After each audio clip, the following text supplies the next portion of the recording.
Hi, my name is Rebecca Smith, Managing Director of Safe Hands, and welcome to the Safe Hands podcast. Now, today, this particular episode for me epitomizes the reasons we set up this podcast in the first place. Our aim is to provide support and information to our listeners, and today we're going to be talking about something that affects up to 1 in 4 pregnant couples. At the same time, it's also something that is very rarely spoken about, and that topic is miscarriage. It's important to note that everyone's experience of miscarriage will be slightly different, and there's no right or wrong way to feel about this experience or think about this experience. But my guest today, Neesha Mankad, will be sharing her own experience of what can be, for a lot of people, quite a devastating event. Neesha, thank you so much for joining us today. You're so welcome. Thank you for having me. It's great to have you here. Great. Miscarriage in today's society is quite a taboo topic. I don't know if you find that as well. Yeah. One thing that struck me is that when we were introduced from the offset, you were super open to sharing your story and experience with firstly me, but secondly our listeners today, which I'm super appreciative of. What was the driving force behind you being so open and willing to share? There's probably 2 things that come to mind. So one is I was very still in it, and I'm probably healing from it. And I know that the more that you verbalize, the more that you start to understand yourself. And it wasn't intentional. I think it was just a very natural process of wanting to share, because it's human connection. It's what shares us. And I think real life events are what does connect all of us, because we all go through the same stuff. Yeah. You know, so I think that sense of, rather than talking about the normal stuff, actually, how am I really doing? This is actually how I'm really doing. So if you want to know, because I think it's getting beyond those boundaries. Yeah. I'm very aware as well that we do walk around with our guard on. And I think the more we talk about it, the more that you give permission for other people to talk about it. Yeah. And there was something in me that wanted to maybe normalize the conversation, not normalizing, miscarriage, but normalizing the conversation so that we can acknowledge actually it's a bigger deal than it's made out to be, because I didn't realize that it was a bigger deal than what I experienced it to be. Yeah, I was going to ask you, did you know how prevalent it was at the time that you were going through that experience? No, I think even if someone told you, and even if people said, don't worry, it's, and that's probably a response you'll get is, if you do tell someone out of maybe more sympathy rather than empathy, I think they would maybe sort of say it's so common. Yeah. And I get where that comes from, but actually at the time, it doesn't matter if everybody experiences that you ever know. You feel like you feel alone. You feel like you're the only one experiencing it. It feels very real, and it feels very personal. Yeah. And I knew within myself, I thought there's absolutely no way that other people aren't feeling this. Yeah. This is just too legit. Yeah, exactly. Yeah. And that approach is so important when we consider that stat that I just mentioned there, 1 in 4. And that was surprising to me as a previous healthcare professional. Yeah. When I was looking at sort of stats to include in this episode, it's super prevalent. Yeah. And, research actually suggests that it could be more like 1 in 2 if we consider the miscarriages that happen before it gets to the stage of that positive pregnancy test before you're even aware. Yeah. So really crazy. Undoubtedly, yeah, I can imagine, yeah. Okay, so let's touch on your experience a little bit, Neesha. Let's start from the beginning. How long have you been in Dubai now? It's been about 11 months. Okay. Gone very quickly. Yeah, it goes quickly here. Still a newbie though when it comes to sort of Dubai. Yeah. So you moved from the UK? Yeah, straight from London. So it was our first move to Dubai. I mean, I think we didn't know what the journey was going to hold, and you're so busy kind of finding your feet and setting yourself up, and in terms of work and just getting a grip, grip of things. And I guess you're just doing what you do, like getting on with it. And for a while, and and then this came out of the blue. So you've moved. I mean, moving homes is a stressful experience for anyone, isn't it? Moving countries is another experience in itself. How long after you'd been in Dubai did you find out you were expecting Neesha? Probably about 6 months. Okay. So it was around March. We moved in October. So yeah, so around 6 months. 6 months. Of finding out. And it was, for us, we weren't planning. So, it happened very naturally. And, I think the change is significant. First of all, what hit me was I've never been maternal ever. And actually, I was I've been on a journey for a while. It's been there since a long time. I'm sure my husband won't, mind me telling everyone. let's hope not. He's been broody from day one before I even met him. So, so it was something that was like, okay, this is interesting. What is motherhood about? And right. So I've been observing for a while, like years, really. You look at it, you look at kids, you look at your reaction to kids, and I'm like, nope. There's no calling. It's absolutely no. It's not. Just there. never felt it. Never felt it, and you don't know whether you're ready. You don't know how it's meant to happen, what it looks like, and why so many. And also, it's curious because you're like, the most amazing women get pregnant, have families, and they do everything. Like they manage to show up for the superwomen. Yeah, absolutely. Like so slowly over time, started to meet more women who were doing it all. I was like, hey, this is interesting. So perhaps it's more my fears and my belief systems. So I wanted to start looking at that because I thought, at least in terms of getting pregnant, I'm 37 now, all those kind of things come into your mind.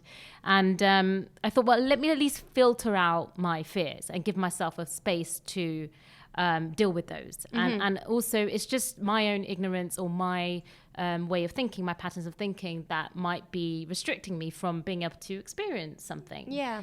So I for a while I had my eye on doing like a pregnancy yoga training course. And,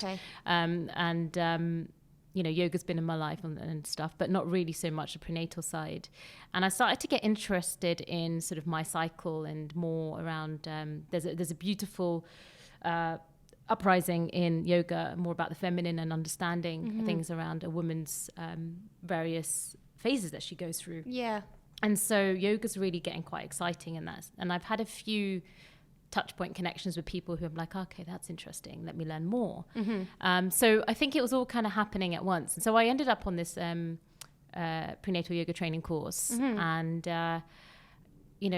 it was incredible because it really opened my eyes to a lot, and I really saw the beauty of what being pregnant can be really about, and also being a mother, and actually that part of a woman's creativity, how much it exercises that, and actually what is as a woman every month you're trying to create, just through your menstrual cycle, it's all about this process, and it's not just 5 days, 4 days, or whatever of the month. No, you've got 4 seasons to your cycle, and so it was really quite interesting to see how this all works. And so it was very important for me that I went to a course that wasn't just about these are the poses you do for a pregnant woman. It wasn't about that. It was more about the whole process and everything else, the spiritual aspects of it. And so I was actually pregnant on the course, not knowing I was pregnant, actually, which was the first bizarre thing. Is I did the calcs afterwards. I mean, I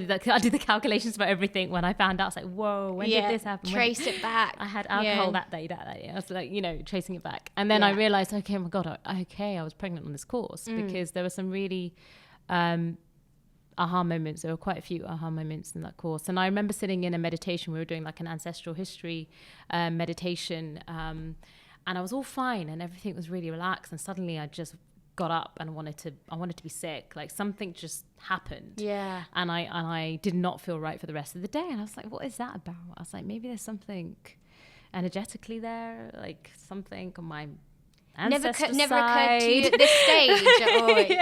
Okay. So going through this course, being pregnant, and I didn't realize, but I felt very well practicing. I was like, I feel like I'm pregnant, because you've got to pretend, you've got to use your imagination. I thought, okay, maybe I'm just really good at imagining things, so I can maybe my mind's like, bring me to fruition. Superpowers. Absolutely. So I remember going through just feeling like, okay, this is very comfortable. And so it was just an interesting experience for me, and finding out afterwards, just wowed me because I didn't know I could feel the way that I started to feel. So there was definitely a primal instinct that's real. Yeah. So what you feel from earlier on. So I was about 5 weeks, the official 5 weeks, when I found out. And I think even the process of finding out, like, there's often when I speak to women, about, when they found out they were pregnant and everything, there's always this kind of knowing. And I'm sure a lot of people can relate to that. It's like some people know quicker than others. Yeah. Some people like me might be in a bit of denial, because I was messaging a friend who was on the course, who's a brilliant acupressurist. And I said to her, look, without getting too graphic, but it felt like I wanted to have my period. It felt like I badly wanted it to come out. Like, just, why is it late? Like a week, 2 weeks? Just what points can I press? Yeah. I said, how can I induce this thing? And she dropped the thing. I was like, are you sure you're not pregnant? I was like, no, absolutely no way. Like, no way. So it was all there in the back of the mind. And I remember I was alone one night working a bit late, and Nick was out, and I was meant to go out and with the girls for drinks and things like that. And I was like, I'm not feeling it. I just feel like doing my work. And there's signs that prop up. And I went for a walk in the mall at like midnight and had some frozen yogurt. Maybe, the signs were there. Had some frozen yogurt and went and picked me up a test. I thought I better do it. It's the right thing to do. And then even when I was doing the test, by then it was 1 a.m. And I was by myself, which I thought I wouldn't have changed that. I think I needed that time. Okay. And I was kind of doing it, and I knew. It was like, no, just brushing my teeth. Okay, yeah, I'm 3 plus. Okay, fine. And then straight away went into the other room. Nick was out late anyway, so I had a good amount of time overnight to just process, and started looking at all like these apps that you get, doing my calculations, figuring out what I shouldn't be eating, like just reading all night. I was up all night. And then the next day I told him in the evening, give him a bit of time to recover. Yeah. And then I told him in the evening, and it was magical. It was a beautiful experience. And I wouldn't have changed that for a world, because I wouldn't have known what I wouldn't have known at the time. So definitely the connection feels very real. And from that point, I felt very pregnant. Like, I felt it, even my symptoms. I was craving things. There was definitely an innate urge to provide safety. Like, it was the most important thing. Like, nothing else mattered. Like, this is overnight going from, I was making like a promo video of like dance and yoga and going in thinking about lifestyle, like how can I bring dance into Dubai, maybe through agency and creative agency work, and doing some modeling around dancing and stuff like that. So I thought, let me put this all together. So my head went from this place, all me focus, to forget all this. Like, I'll figure it out. Like, I don't know what I'm going to do for work. I'll figure it out, but I need to just take care of myself. And so it blew my mind. I think that feeling, my meditations were changing to lots of visualizations of and lots of affirmations and visualizing whatever's going on in there, because you can't see it, which is like profound. Like, I can't see it, but I can feel what's going on. So it felt very, very real. And over time, it started to feel a lot more like every day. Once you really acknowledge that you're pregnant, it feels like everything changes quicker. So you're more aware of it. Yeah. More aware, and you're digesting it. So it comes into your consciousness, I guess. So, you also have to manage anxieties and fears and sleep and insomnia and all the other things that came up quite quickly for me. Yeah.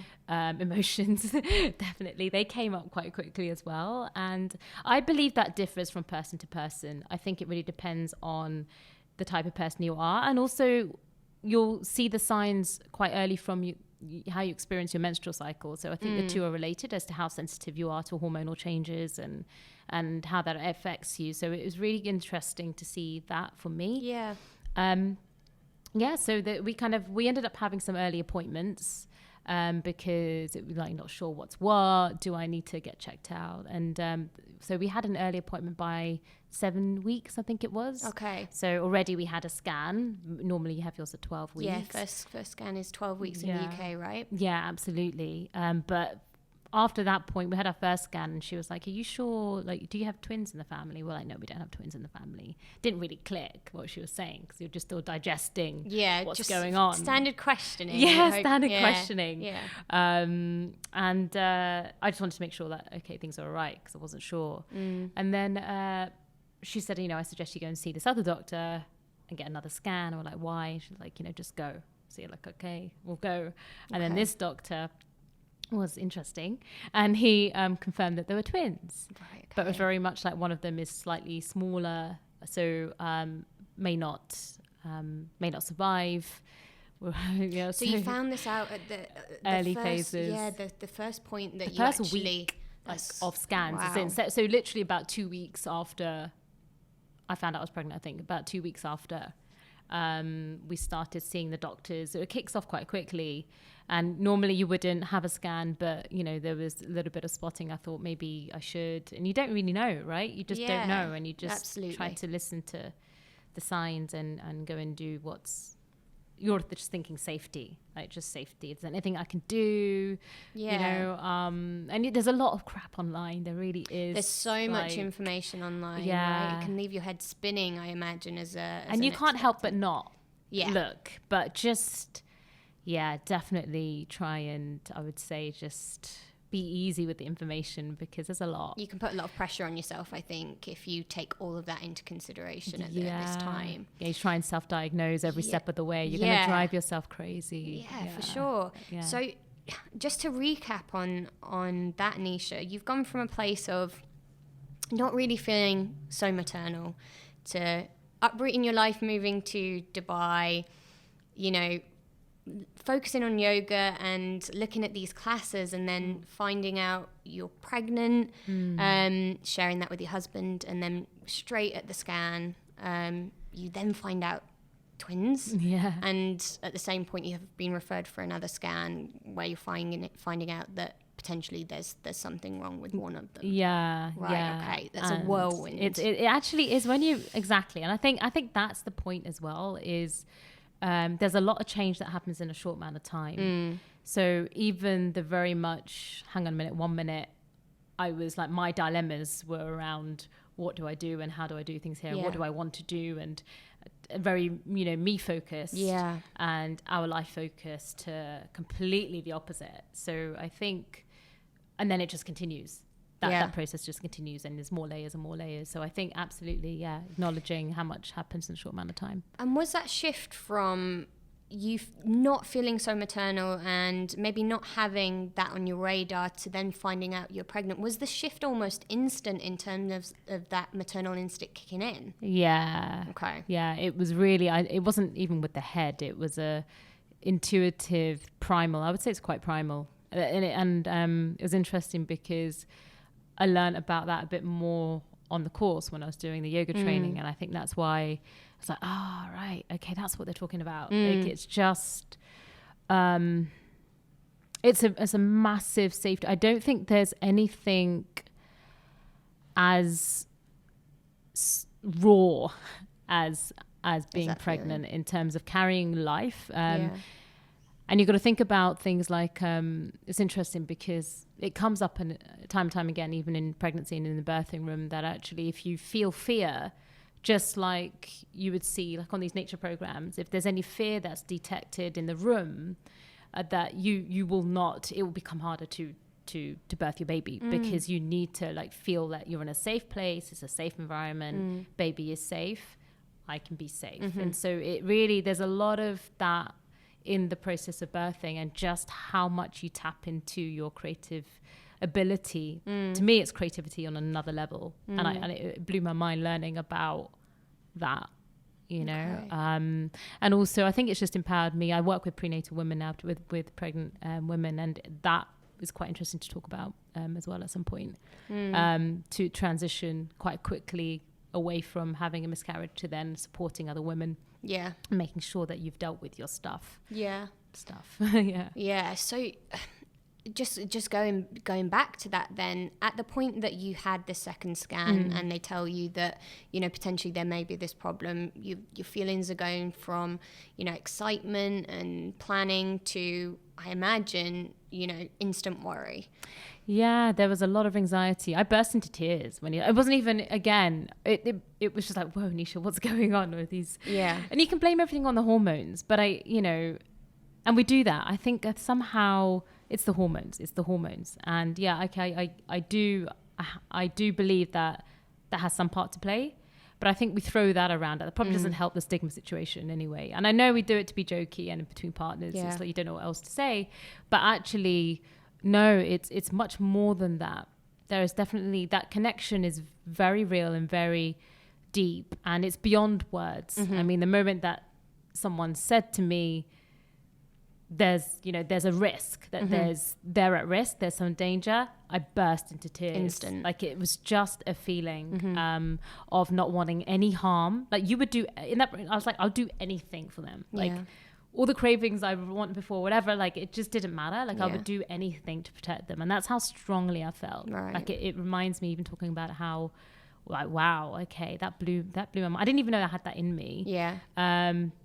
He wasn't the nicest doctor too, because you will get some characters out there, and it's okay, but you will get characters out there. And he did sort of say, well, you were planning for, or you weren't planning. He gave us a hard time about the fact that we weren't planning. He goes, you either were planning or you weren't planning. Like, what's the big deal? It was like, why is it it's not your fault. It's not anything to do with you how we conceived. But for sure. He was also like, well, yeah, so you'll still have one if one of them passes. Wow. And we were a bit like, so that just was just, are you for real? So it's, I think it's a sensitive time. Definitely. And hearing that, having come from my background as a nurse in the UK, that's crazy to me, because at that point, what you need is that support. You need someone to sort of reassure you and guide you through whatever those next steps are. Yeah. So that's what you should have been sort of experiencing at that stage. Absolutely. And they're the only people that know. The thing is, actually, the only support you have at that stage, apart from you and like each other, you and your partner, that's all you have. Otherwise, it's the professionals, because not even your parents know. So you didn't choose to tell anyone at the point that you found out about the pregnancy. No. Is that right? Yeah. So there's this unwritten rule, isn't there, when it comes to pregnancy, that ideally you shouldn't announce a pregnancy until that 12-week mark. You hear that a lot, right? Yeah. So was that in the back of your mind when you made that decision not to speak about it at that point, or was it for another reason? It's a really interesting question. And it's lingered in my mind since. It has. I think we did generally do it out of the classic, we don't know, and it's delicate days, wait until the 12-week mark. But then in hindsight, it's very much, well, what are we saying? What messaging is that giving? That actually, we're scared to, it's nobody's business. It's a private business. Yeah. I would question it again if I was to do that, because I think, well, actually, if it doesn't happen, you're going to need those people. Exactly. Yeah, you need that support. You're going to need the support. So why not tell them now? Maybe some of us avoid it to avoid the fuss. I don't know. But actually, it's better to have a bit of fuss than it is to deal with it yourself. I actually think, it made me question, why don't we tell people? What are we afraid of?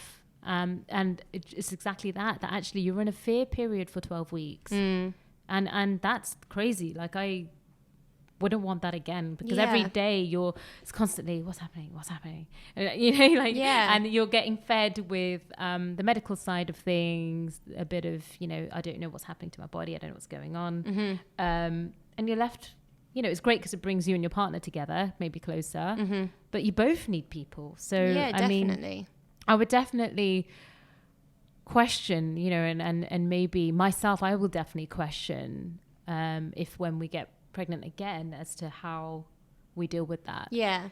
I think after speaking to you, it sort of made me question that rule, because I hadn't really sort of thought about why do they say that? And I get that actually it's probably down to the statistics, because it appears that 80% of miscarriages do happen within that first trimester. Yeah. But similarly, exactly like you've just said, I imagine the people that you tell in that first instance, regardless of, you know, how far along you are, would be the same people that you'd reach out to for that support. So I imagine for you, it was a case of, you know, the first time you made contact with your close circle of friends or your family was to tell them that actually something's gone wrong here. You know, they didn't know about it prior. Yeah, absolutely. We broke the news when and after we kind of were ready to tell them that we were not okay. It's an interesting point to raise, I think, because like I say, I think it's it's out there a lot, isn't it, in terms of that rule. So I think it's good to sort of think about that, do what's best for yourself, but definitely think about those sorts of things. I would definitely encourage or invite people, like whoever's listening, to and myself included, you know, it's just an open invitation to think about it, just challenge it a bit, like why do we do that? And often it's because we don't want to you know, have people raise their hopes, and it's normally the loved ones. We don't want to kind of have that idea that, oh, you know, something might go wrong, so don't get too excited, or don't, you know, and it's almost like that superstitious thing that something will go wrong if you tell someone. It's like, you know, it's something that really needs to be unpicked. Because that's not true. And I think that's exactly the very same thing. If I think about it, that's the very same thing that feeds the same qualities when something goes wrong. So what you experience during miscarriage, it's the same thing that you're feeding by not telling people. Does that make sense? Yeah, it does. It's almost a sense of failure. Like we want to avoid that. Yeah, for sure. What was the process from there? What were the next steps that you and Nick, your husband, took? So yeah, after that, a bit of processing really. To be like, okay, first of all, there's two. Okay. Okay. Process that first. And then. And we had scans and everything. So I was like, okay, so there's two. And then we looked around to see if we needed to maybe go to a specialist to deal with twins. Yeah. Like, you know, good old Facebook. Kudos, by the way, to like some of these the Facebook groups, like the Brits. You know, you do gravitate towards your sense of culture and familiarity, and where you know, especially in Dubai, you are going by recommendation. And in situations like this, it's been a really insightful experience. You can see how much the community supports each other. For sure. I think that is phenomenal. Without that, and without people's openness and willingness to share information and to be honest about what they're going through and seek advice, you know, what do we really have here? Like, it's really interesting. Definitely. It was really interesting for me to see that. So I joined some of these groups and stuff, saw a lot of the recommendations, and there was another doctor who deals with, you know, complicated cases. Right. Or like twins, has been quite known to deal with twins and high risk, you know. So I think I became high risk just because I have twins, and because my partner was like, "Is it my age? Is that like is that how, like what? How do we?" So there's lots of different things that come up. Some of the things you can laugh about. Some of the things you just. And again, being really like, things happen so quick. I was even told to take you know, progesterone, the hormone, at some point. Right. Okay. And I wouldn't do that without questioning it. Somehow in the midst of things, I started taking it. And only till a bit later, I was like, Neesha, you're taking progesterone. Like, surely that has some impact. Stop it. What's going on? So you have to be mindful of the kind of advice you get during this time. But again, your focus is on, I'll do whatever it is that I need to do. But when things happen in an intense period, you can lose that. And it's not to, even during that time, be kind.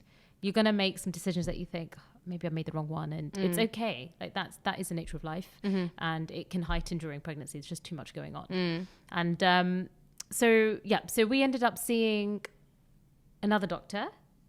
Things kind of happen at the same time. So in Dubai, the system is that your doctor kind of sees you through. They generally do your scans. They're with you during the whole of your pregnancy, and they're the ones who deliver you. So, but the thing is about the doctors is that they connect to only a specific number of hospitals. So you kind of need to like work out which hospital and doctor you want to have and create a match. Yes. So we were already hospital doctor hunting in a way, especially with this information. And also because I just came out of prenatal yoga, so it's all like pro-natural, trying to figure it out. So we were already in that phase. And I was like, Nick, aren't we doing this too soon? But it's the only logical thing that I can think about doing. I don't know how else to assign myself to a doctor that he can take care of it. It doesn't make sense. So like, okay, I think we're doing the right thing. And then, so through that, I saw an amazing doctor, so kind, really caring. Their team are brilliant. Genesis, they're called Genesis Clinic. Yeah, got a nod there. We know who they are. Dr. George. Dr. George. Yeah, I've heard a lot about Dr. George. Actually, comes up a lot. Yeah, his team and just the whole space. They're really. In fact, he said something to me which was interesting. Even later on, is that most of their job is really about. They pride themselves on counselling because. If you think back in the day, like I spoke to my mum about her birthing experience and my husband's parents, and you're like, there wasn't any of this stuff. There were no scans. There was no information. Like you went and delivered by yourself, in and out 2 hours. And and then you went on and got on with life in a way. And you were looked after. There was definitely that in the culture, but it was very different. So you think, okay. Yeah, I hear, a lot of this stuff, maybe I can take that power back a bit and really get back into the fact that I don't have a condition. I'm pregnant. It's very different. So let me figure out my own journey. And he was brilliant. And he then sort of, he came in just after we found out actually that we lost them. So what happened in between that was we went to King's Hospital to check their facilities out, another hospital visit. It was a normal hospital visit, and we were advised to see a doctor there who was from London, who was meant to be brilliant. So we just went to see her. We managed to get an appointment. We love the midwife system there, very UK midwives. And so we just went for an appointment, and then she sort of said, okay, great, hop on the seat like you do. And she did a scan, and she's the one who then sort of said, well, and just went silent. It went pin drop silence in the room.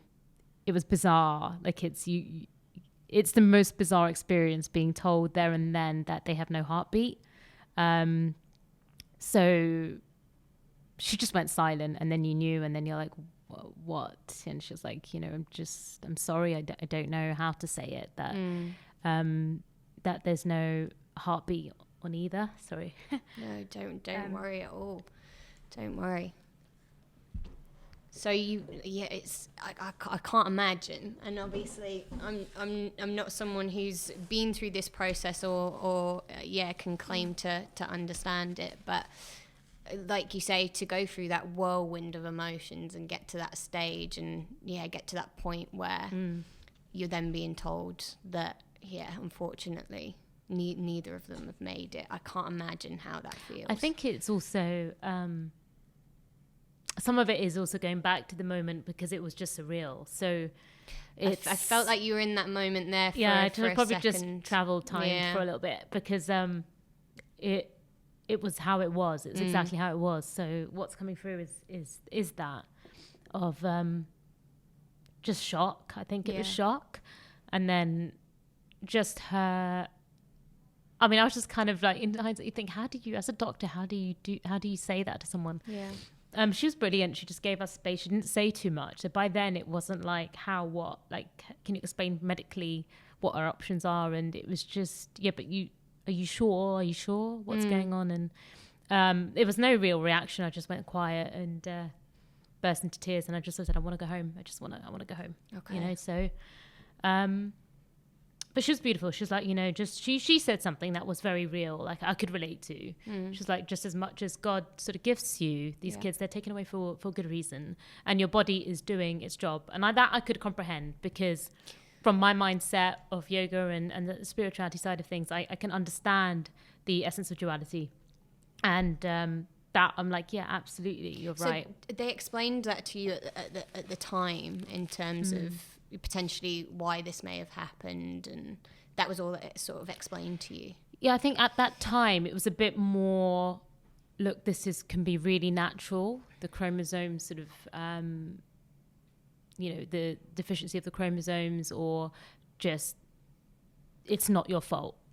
Like, it's really was just like, it's nothing that you could have done. Like, I think, and the fact that she said that, so it was the very few words were exchanged, but the fact that she said that, I think is a knowing as well of give yourself 2 weeks to think about what you want to do next. Just go home, go and drink a bottle of wine, do what you need to do. Just don't think about it. Just go home and process. Go and just you and your husband go home and just that's enough for today.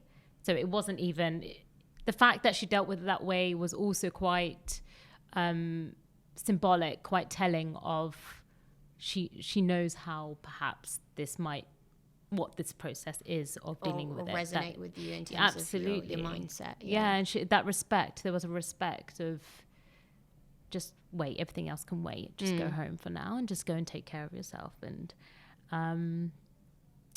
so we left it for, it was a week of like craziness. It's just whoa. We agree the 2 solid days of like actually grievance, like as in crying, just moments of just and it's not the mind stuff. It wasn't for me at the time. The first day or 2 wasn't the mind stuff. It was the feeling of loss. It was real loss, and that was amazing because you think I haven't really met them physically. I didn't know them for that long, you know. And you start kind of going under a bit of. I think the reason why we don't also talk about miscarriage is because there's a bit of a pecking order as to what grief, like how significant is grief. And almost like, oh no, I know, you know, the way we talk ourselves out of it. No, there's far worse cases than mine because people lose their babies like way into like 7-8 months sometimes, or those who are going through IVF have tried or have had 3-4 miscarriages, or, you know, people who have had far worse situations than me in the world. There are people who are dying every day. Like, you know, your mind sort of then rationalizes, but, you know, I think it's important to grieve like it's real. It's only relative to what you know, and you know, it's an act of respect and self-worth to honor that very life and that process. For sure. You know what? Loss is loss. Life is life. Exactly. You know, exactly. How people deal with that, like I said at the beginning of this episode, differ from person to person. But like you say, it's real. And I don't think we can try and attach anything in terms of how we perceive people should deal with that. It's individual, but like you say, it is real, and it's important that people go through those motions. Absolutely. And I, you know, just to say that as well, like everybody's different. I'm just sharing my experience, and there's to be no guilt if you don't feel anything. You might not, okay, but the importance is just maybe give yourself the space to acknowledge what comes up. For sure. You know, at least then you've got that time, and talking to people, like it's, you know, really important to journaling helped me. I just wrote what I was thinking. Over the next week it was up and down. Like the first 2 days, first day, like sobbing over food, like we went for Bear Burger. It was like, you know, seeking nourishment from places, and just like, you know, that was raw for me. And then after that, I think there were downs where I just had hatred. Like I just hated the world. I hated myself. I was probably a nightmare to be with Nick.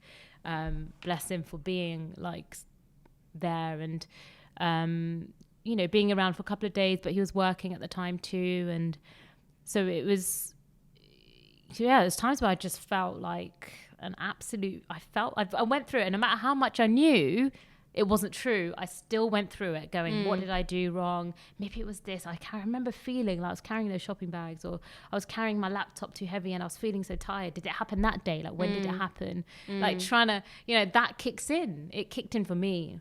That noise kicked in, and you need an outlet of seeing it. And for me, writing really helped, talking to people, because you just need to go through it, you know. And I think there was shame that came up over feeling, you know, again, like you've done something wrong, or that you've, you know, you're not, there's something wrong with you, you know, in a way. And these are they're lurking around. Now I'm, you know, mindful of what thoughts to go into, what not to. It doesn't mean they don't happen, right? the aim is to slowly start to gain that mastery over your thoughts, fine, through yoga, meditation, all those things. It doesn't mean that they don't happen. So they need a place. They definitely need a place, and not to be carried forward, because that self-judgment and criticism is, that impacts the rest of your life. It shows up everywhere else. So Massively. I think the processing part is fundamental, like, for sure. really And it sounds like you sort of went through that phase straight away. You started dealing with those emotions. Did you reach out to try and get any external support, or was that offered to you at any stage? The doctor, obviously she sort of said, if you ever need to get in touch, her door was open. We had to make a decision. So the thing is, and this is a whole nother layer of stuff for those who've had a miscarriage. So when, in a situation like mine, when you're told that they passed, but they haven't actually left, you haven't actually bled through, is when you then have another decision of deciding whether to wait and let it happen naturally, take its course, or you go for a DNC procedure to be medically to medically remove them.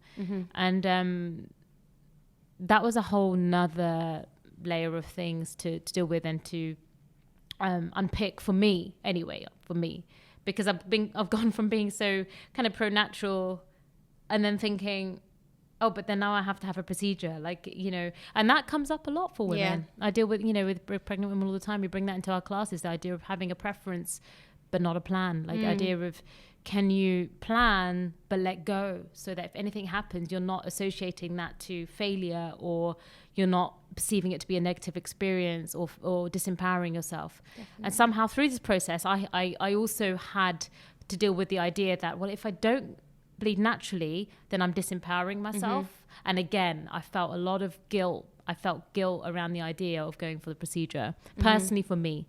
And then I realized how, wow, from a society point of view, it's great because we're becoming so more pro-natural, proactive about health and diet. But then it dawned on me that, oh my gosh, we're, maybe we're putting so much pressure on ourselves that we're thinking that, we're not good enough if we don't do this or heal by ourselves. And, so we've got to be really mindful in the wellness field, and the pressure that you might sort of have now, to be vegan if you're a yogi, or it's, all these kind of things. Yeah. Oh, a yogi doesn't drink, all these ideas that can naturally sort of exist. The more that we try to empower ourselves, we can also disempower ourselves at the same time. And so it started to become to my awareness, because I realized I was carrying some of that. And so during that time, I then saw Dr. George, actually. So that was my way of getting support, I think, from that perspective, to decide what to do. And I remember having a chat with him then. And I just said to him, look, I don't know if... because then I went onto Google and read other people's stories. And I'm telling you, I had the idea from there that, someone who did go natural, and she really connected with, not to get graphic, but really connected with what she experienced. And even apparently sometimes the pain can be likened to giving birth. You don't know how you're going to experience a miscarriage either, and what it's going to be like for you. So I had all these sort of ideas of, okay, Neesha, be a martyr. You can, you'll come through the other side, and you'll feel like you've earned it. You've gone through it, and then you've got that story within you, and you'll empower yourself, and maybe that would change my confidence and everything else. There were all these ideas. There's things that you pick up. Okay, so, and to the other side of DNC and whatever, but so I had over a week carrying around these dead babies, really. Okay, and there's no other way to say it. It was, and you feel that energy shift within you. It did not feel good. I felt it didn't feel nice. It just did not feel nice to have lifeless form inside of you now. Yeah, energetically for me, I did not like that feeling, and I I was giving myself a bit of a hard time, I guess, in a way. I had to go through it to come to a decision, and the decision was mine. You know, it was mine to make. And even with Nick, it was like, it kind of is your decision. I was like, okay, you're right. I have to make the decision. Okay, I have to make the decision. And so I sat with him, and he was like, you know, it's really not, there's absolutely no judgment. And I said, well, you know, if I go for this procedure, then does that mean that am I missing out on something? You know, am I missing out on something? He goes, you know, it's the way that someone connects with you. Yeah. You just need to be told that actually, you know, there's nothing wrong with going for the easier option, which wasn't easier. Yeah. In my mind, it was, but it wasn't. And oh my, like I had to unpick that. I had to unpick that stuff in my head. Yeah. For about a week. It took me about a week, and I was under a little bit of. Nick was flying out to London. I wanted to go, and so I had to have an extra week before I leave to just make sure if I was to have the procedure. So I was under a time constraint, and also not knowing as you're going on, is it going to happen any minute? Is it going to happen any time? Yeah. Like, you know. But then I went to see them, and they can also do a scan to check whether there's any signs of the miscarriage happening naturally by itself. And then you can have a little bit of, and they did all they were brilliant because they kept things very calm, but yet that's when we went through and they did some tests and things as well, so they could check the sizes and confirm that they were absolutely, and I wanted that double confirmation. They haven't come back to life, have they? Or like, you know, you don't know. But you know, there's these things that can happen. Maybe it was just the time that she took the scan, you know. So these are other what ifs. So they did that, and then I kind of was like, all right, okay. So I decided to go for it, the procedure. And it was the best decision, honestly. Yeah. Like, I felt so much relief. And I remember when I came out of general anesthetic, just thanking him, like just saying, you know what, thank you. You and your team were just amazing. Like, you just do not know how much of a difference you make to people's lives. Like, it's, I think because they held the space. I think that's going to be so important for anyone listening to this podcast who finds themselves in a similar situation and is offered that option in terms of, you know, do what's best for you. Yeah. Absolutely do what's best for you. And I felt empowered afterwards just to point out that you have not failed. You're not taking an easy option. Exactly, you're not doing your duty. You know, it's okay if it grosses you out that you don't want to go down that option, like, because I don't want to connect physically with it. I've been through enough. Yeah. And I thought to myself, the thing that shifted it for me is, I guess, a good question to ask yourself is, are you acting out of self-love and kindness towards yourself, or are you being hard on yourself? And I noticed, I was like, well, going down the natural route, normally you go natural because it's being kind to yourself. That's not being kind for me. Like, I don't want to do it. I just don't want to go there. And well, take some support. Yeah. Work with the medical industry. Like, we should always be working with them anyway. Yeah. They're there to serve, you know. Find that balance in your life and get support, because if that's the right thing for you, just check where you're acting from. What's the intention behind what you're doing? Yeah.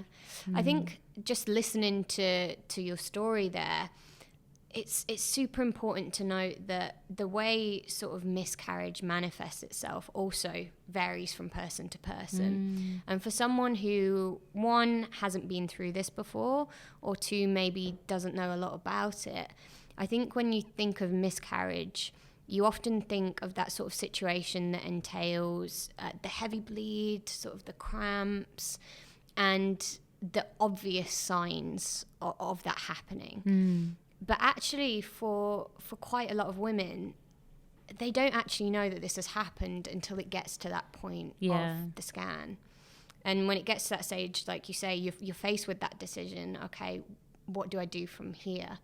And like you've just mentioned there, making that decision based on what's best for you, as opposed to, you know, what do I think I should be doing based on other people's opinions, is super, super important. So you made the decision to go for the D&C. You were super, super happy with that. In terms of the support, you said you'd got a lot from your doctor, which is amazing. Had you told any of your family and friends at this stage? Yeah, so we started to tell them. We gave ourselves about 2-3 days. When I felt ready, my sister, siblings, mum and dad's really. And then after a bit of time, then I told my best friends really a bit later. And when I was visiting London, you know, really kind of had that time with them. It was the best time I could have spent with. Yeah. It was, that trip was perfect. It was just nourishing from the inside out on every level. Like, it was just the basics of seeing green, having a good slice of cake with the girls, like just catching up, just nourishing connection. Like, you need that in life anyway. Yeah. And even when you go about thinking, yeah, I'm good to go in a hole for about 4 days and do my thing, like you'll come out feeling undernourished. Like, you need to talk. Like, you really need to talk. And sometimes, even if it's not talking, but just the presence of someone's company that offers you that bit of connection and peace, you know, just kind of back to basic living. And just, you know, I was in the evenings, me and my parents were watching Homeland at home, like back in London. Like, we got hooked on that. And just the simple things, simplicity, always going back to simplicity during a period of overwhelm, or whenever you need to. Like, it just works. I suppose that's harder for a lot of women out here, given that they're away from family and friends at the time. And I suppose if we're going back to, okay, how open are we about this topic? If you've been open and honest and you can get that support from your family members, that's great. But a lot of people don't talk about this as well. From your opinion, and I'm asking you this because you've lived this situation, Neesha, why do you feel people don't choose to share their experience? There's something that tells me that it's got to do with, there's a bit of shame and embarrassment there. Maybe failure. Maybe just it's been classified as personal, like something. Maybe some people think that it's just a couple's business and it's not for other people to know. And I think that's just a decision you've got to make. I think if you're okay with that, if that's enough, if that's really is how you lead your life, you know, it's kind of like the kind of connections you want to build with people, trusting that actually, you know, in order to build those stronger connections, we've got to trust each other a bit more, and also let people in. Like, it really depends what kind of person you are. Do you know, and I guess for someone like me, if I'm going to be real with myself and for me to feel authentic, I kind of I can't fake it. If I'm going through something and if I'm sitting with you one-to-one or something, if I feel it's right, I will speak about it, you know, and so that we can level up. And I've been doing that a little bit with people. So it's quite interesting to speak about maybe what happened quite shortly afterwards. And I started to speak to people about miscarriage. And also, do I say it or not? Because so you went through that process yourself in terms of, do I share it? Do I share it or do I not? With people who I don't know. And it's actually, I've had some really cool, interesting conversations with people, and you know, you included. And I started telling people quite quickly, you know, just if and when it came up. And then slowly couples, like people that we spoke to, and, you know, if just naturally, okay, we went through that. If it comes up, so we do that. Absolutely. But when I was coming back from London, I got the opportunity, I got a message saying, do I want to teach prenatal yoga? And by no way or means have my hormone levels hadn't even dropped down to the normal level yet. The pregnancy hormone stays in your body for, a few weeks afterwards, a long time, Yeah, so that's the other thing is actually, you know, don't expect yourself to bounce back. It took me some time. Really took me some time. So the hormones were still in my body. My stomach was a bit everywhere. I was still physically I was still feeling very pregnant. And I came back and then I was like, okay, do I teach this? Do I start teaching? Is it ethically, like, am I ready? So I went to a prenatal yoga class and to see how am I with other pregnant women. Because I didn't want any feeling of like, I didn't want to put myself in a space where I'm not able to sort of separate my feelings from holding the space for other people. And I wanted to check where I was. It was a good way for me to check, how am I doing? So I put myself in that situation. How do I feel now? And I was okay. I was all right. How long was this? As soon as I got back from... Right, I went to London a week after my procedure. 2 weeks after I came back. Right.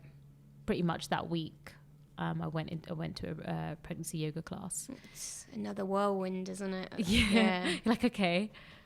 So then I guess there's purpose. There's purpose in sharing your story with others, because then you start to, it's also naturally healing to do that, because it empowers you to sort of be like, I can speak about this, that actually, I'm healing through this, and I give permission for you to speak about it. And I was just a bit curious that the more you speak to people about it, what did they experience, or am I alone in that? And so I did. I kind of, in the class when I got there, so normally at the beginning you explain how many weeks pregnant you are and everything. Mm-hmm. And I was like, do I say something? Do I not? Because you don't want to, when other people are pregnant and you're not, and you've had a miscarriage, again, there's a stigma there of, oh, she's miscarried, so maybe there's some sort of negativity there or something. And there's also something around being, when pregnant, you don't want to think much about the things that can necessarily go wrong, but focus on the ideal. And I think it's really important. I try to find ways to weave that into pregnancy yoga class, and the things that actually you'll empower yourself by learning about what can go wrong, because you can also accept another plan, accept what's out your control. Because you, as much as you want to have a preference, there's going to be things that aren't in your control. And you've really, it's better you deal with the mental sort of reaction to that now, rather than afterwards punishing yourself and feeling like you've failed and feeling like there's shame, because I do feel a lot of postnatal depression, and how we react, we're awakening to the fact that our birthing stories has a major impact. It starts from the womb, that connection that you're having, that dialogue you're having, and then the birthing experience, how that can impact your child as well as yourself. So I think we got to start early, like start from menstrual cycle to miscarriages to then the pregnancy. Like, we need to talk about what's going on, because otherwise that stuff builds and it comes out in another way. Yeah, it's probably contributing to these sorts of scenarios where unfortunately women do encounter a miscarriage, or they experience a miscarriage, and they're sort of hearing about all these things for the very first time, and going through that situation not knowing anything about it. Yeah. Whereas you're right, if we were open about it and we talked about it more, given that it's 1 in 4, we really should be talking about it and making people aware, because the reality is it affects a lot of couples, a lot of pregnant couples. Yeah, absolutely. But instead we don't want to, because we don't want to think about the possibility. Like, we just want to protect our space, so we go into protective mode. And a bit of defense mode, and I think that just continues. I think it's that trait is in a lot of things during our life anyway, especially I think as a woman, all these phases that we go through, it's very much, I don't want to know about it, I don't want to think about that, because that's not going to happen to me. And I just think that we collectively, the more that we do sort of start to treat these things with some value, as almost as equal and as useful as the opposite of all the favorable stuff, then we kind of start to find an even-mindedness between both, so that you empower yourself to be able to deal with any situation. Ideally, that's what we want from life, right? Like, not always be thrown off by everything, but prepare ourselves mentally to deal with any situation that comes about. And that's really about being able to go there into these places and not fear them, but use that as useful information to empower your journey further. And if and when everything goes according to preference and plan, you'll it's even more, because you also know that you're able to detach away from certain ideas. And you're going back to the beginning of that class. We were sitting down. I forgot where we went. So at the beginning of the class, and so you say how many weeks pregnant you are and stuff. And I was like, do I say it or not? And I thought, no, okay, I'm going to say it, because I think there's nothing to be ashamed of. Like, I'm only doing it because I think that's what other people think, but that's not how I feel. So I said it. I still said, I was pregnant, and now I'm sort of back. I'm just healing and stuff. And one of the beautiful things is, at the end of the class, one of the other girls came up to me and sort of said, I also miscarried. I just wanted to say, like, that's, I have two, and just ask me how am I doing, and maybe just some useful information, have you had any tests done after? And she was just really lovely. And since then I've had similar conversations with people. I've told my clients when I first started to work with them, I felt it was important to. I was like, this is who I am. Like, I can relate to the beauty of the journey, and I just let my understanding and appreciation and respect for pregnancy and motherhood to come through in terms of what I teach. So I have a channel for it, which is brilliant. But even before that happened, I think the channeling was through processing, being honest, working through those hard days, hormonal shifts, or days where it's not even in your control. Some of the days, some people might out there who are listening might relate to it. Some people might have really crappy days where they you just see red, or you just see black. Like, it's just no one will get you out of that. And it feels very real when you don't feel good about yourself. You feel very useless. You feel and that's very real, as much as then going from that point to bringing yourself out of it is real strength and courage. Like, it really is courage. And I have respect for everyone who goes through it, because they all go through it in their own way. I just think it's something that if we are repressing unconsciously, repressing unconsciously, but also suppressing consciously, both of those things are just to be aware of those. Yeah. And it will creep up a little bit. Yeah. And time it will creep up a little bit, and you'll have moments, but it just, at least you'll know that you are on the path of healing, so that if and when you decide to have a baby and try again, that you're working from a good place, that you're you've had time to deal with it. So you mentioned earlier on in the conversation, Neesha, about your husband Nick, and he's been hugely supportive. Obviously this affects it affects the partner, doesn't it? Obviously the woman has that physical attachment to the pregnancy, but emotionally, it's a hard thing for them to have to go through. How did he deal with this process? Yeah, it's really good. It's a good question. It really impacts your partner. I think that's a whole nother podcast. Maybe it'll be really interesting to hear it from guys' point of views, because I think more and more as well, it's about how can we include your partner in the journey of pregnancy and everything, because how do they get included in the connection, and really connecting to everything that's going on as well, rather than just hearing the information and being on the receiving end of everything. He's been there. He was there throughout, and same. He felt the emotion. He still has. There's times when it's like, today I'm feeling a bit sad about it. Like, it came up for me today.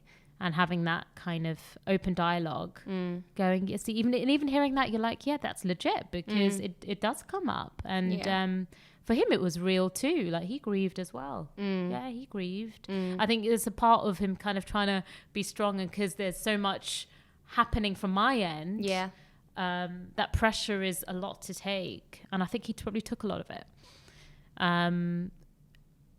Had he sort of probably been completely open, maybe he wouldn't have had it as together as he did, because but then the rational mind for him kicks in a bit more, and he has his sort of contribution to ways of looking at things, but then also consoling. And I think you come together. You come together because that's your priority. I think but it definitely impacts your partner massively. I think there's two aspects to miscarriage, isn't there? There's obviously the physical aspect that the woman has to go through. That's one element of it, but the emotional aspect is a whole other element that can affect the woman, but also the partner if they're in the picture as well.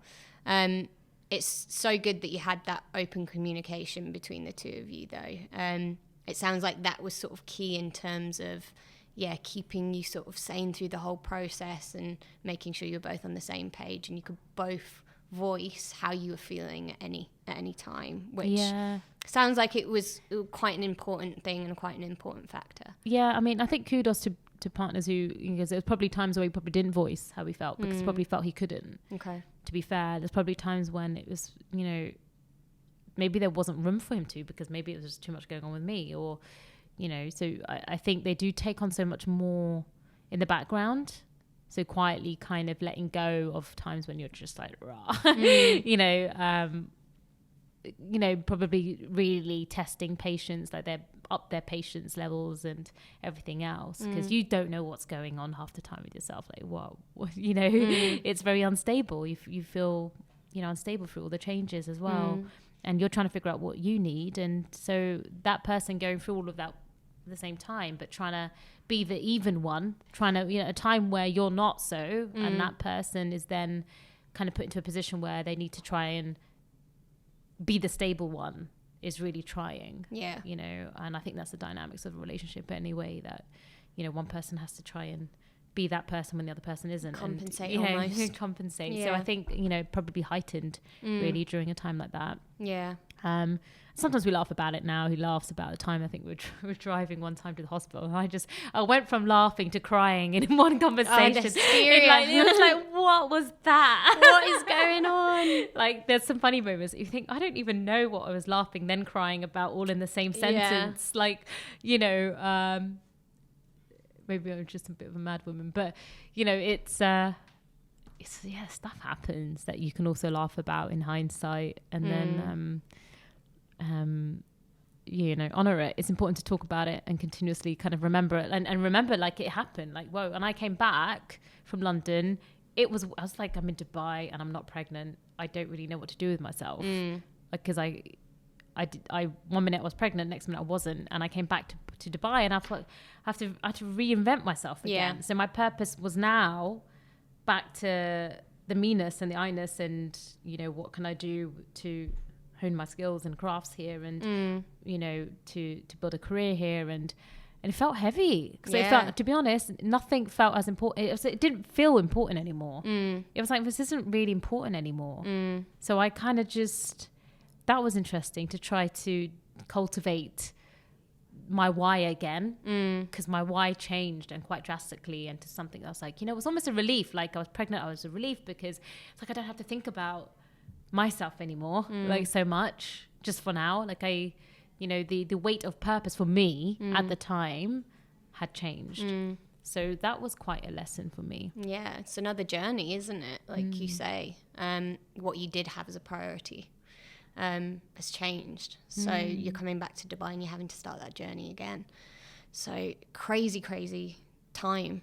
So where are you at with it now, do you feel, Neesha? It's a broad question, I know. Yeah. It's quite hard to answer, but it's, it's, wherever your attention goes, your mind goes, your energy flows, and I think through whatever, sometimes I think it's meant to be this way, but I wonder why. But I've been focusing on work a lot, the purpose of there's been a lot to keep me busy and to keep my mind kind of, I move quite quickly in life anyway. I tend to, but it's always lurking there. If things come up for me, sometimes I sit with them. I'm grateful for the practice of meditation, yoga, and all the other things, like the dance and stuff. I think they're brilliant, continuous life support mechanisms anyway. So I think I'm very quite fortunate to have that. If it comes up in conversation, I'll talk about it. New connections form with people, we'll talk about it when we talk about experience here so far and stuff like that. So yeah, just continue to be open, and I feel completely, I'm grateful, like the gratitude, and there's so much conversation and podcasts on gratitude, and everyone's talking gratitude and purpose gratitude. But it is so much about gratitude, and with gratitude there's that joy. And I also supporting pregnant women, to me, is an honor. Like, I think my focus is going more like anything would. You experience something, it makes you passionate. So yoga's a massive field, and whilst I'm into all these other different sort of sides of it, now my world has opened up. And I'm like, wow, that's interesting. The world of the the woman and the feminine. So I'm kind of naturally starting to meet people who operate in that field, in that space, and starting to kind of, there's opportunities coming up there that keeps coming up. So yeah, I think I'll just continue my learning and look how I can further support women in that work. And if and when the time feels right for me and Nick personally, you know, maybe we'll go on that journey again. But there's no pressure there. Like, there's no pressure. I'm not putting that pressure on. And it's a feeling thing. I think the whole thing's feeling based. And also self-care. I realized on the other side of things, I've kind of gone into the other extreme where I'm just like physically just doing a lot and a lot and a lot. And I'm not given the opportunity for me to ground and slow down a bit more and nourish to see if and when that time might be right. I do believe that actually in this day and age, in terms of fertility and stuff, it really helps if we start to craft an environment where we're already practicing that self-care and we're slowing down, and you're kind of, you know, almost nesting in a way, or like doing things that are going to nourish you. And I think those signs were there before I got pregnant. I was like, probably because I was giving myself like tummy, like just, I didn't even know why. It's like, I really need to give myself a tummy oil massage, like a bungia we call it, or like, I just want to make everything fresh. And all those signs were there before getting pregnant. And so it's, you know, there's definitely something around that process. I'm aware that, the gap seems far further away from me to getting pregnant. Yeah. I also am dealing with the idea of, well, it was really nice to be pregnant without knowing and not intending to be. So currently digesting the idea of, do I want to, intend to? So I'm sitting with that at the moment. I don't know how I feel about that yet. But literally one step at a time. But I recognize that I'm to give myself the opportunity again to open up that space. Maybe if it's something that's right for me, then I've got to create the environment first, so at least it becomes a possibility. Otherwise I'm putting the wrong message out there saying don't have time for it, don't care about it, and I'm going back into that place of not paying attention to it. So so that's kind of where I am. I think it's super admirable, and just hearing you talk, it's really inspirational that you've taken this experience and you're managing to do so much good with it. Like I say, even just sharing your story so that others maybe can relate to it, or it resonates with them, I think is amazing. I've got a couple more questions for you before I let you go though. Before I let you go, what advice would you give to someone who's going through a similar situation? Really just, you're not alone. You're not alone. And don't put yourself in a situation where you're alone, you know, because I think whatever that support looks like, validate your experience. Validate it, value it, give yourself time. You know, time is the best gift, and Oprah stands by that. The best thing you can offer yourself is time. And I think, those things, start from there. And just don't go through it alone. I think that's really important. Okay, it's good advice. Last question, similar to the previous one. What do you hope that the people listening to this podcast will take away from it? Just maybe some contemplation. I think it starts with your own ideas and maybe looking at how you perceive miscarriage and maybe the people around you. So what's your experience been of it? If you've not personally experienced it, then maybe someone who has. And dialogue, get curious, because I think it's a really important part of who we are. It's, you know, I think for so long, just because of the makeup of society and life, is that we've not in the kind of the agenda for women to work and to kind of get out there and make their mark, and you know, the whole sort of agenda of 50-50 and everything else. There's so much emphasis on rising on that level, on a career level, that I think a lot of it, what makes us women, has been left behind. And I think the know-how, the knowledge behind, get to know what your cycle is about. Just, there's good information out there now, like get to understand more about why you feel what you feel during certain times of the month. De-label the idea of it's just hormones. You don't need to just pop pills to get by. Like there's things around in our body. There's more than what we think is going on. So cramps and things like that from the beginning of menstrual cycle. I would advise any woman to go out and start looking into that, and look at their own cycle, get to know it. And from there alone, it's incredibly empowering what we can learn and how to work with our cycle. And then also from there, in terms of miscarriage, is being able to honor the journey, like honor your experience. It's nothing to suppress or sort of put away, and just move on. If things come up for you, if you are someone who has experienced, different insights, then share it, and also take time to understand it a bit. Just process. Give it time, give it space, and give it the attention that it sort of deserves. Yeah, definitely. Okay. It's been super amazing to have you on the podcast today, Neesha. It's been great to be here. It's been really such an honor to be able to share. It's been an honor to have you. And I can say that, like I say, honestly, it's been great to have you here. Hopefully some of what we've talked about will resonate with our listeners today. It's probably important to say that if you are going through a similar situation, you have experienced a miscarriage, there are support groups out there. And if you drop us an email at info@safehandsuae, we'll make sure we share those with you and make sure you're pointed in the right direction, whether we can answer any questions or whether we have to look at those external groups. That's brilliant. But yeah, thank you so much for joining us today. And thank you for the work you guys do, because I think it's fundamental. And it really does reach out to a lot of people who do need it. We need the support. I really appreciate that. Like I say, Neesha will be on hand. She's not disappearing after this podcast. So if you do have any questions or you do want to write into us, please do. We'd love to hear from you. For now, though, we'll leave it there. Amazing. Thank you for being here. And yes, stay tuned for the next episode.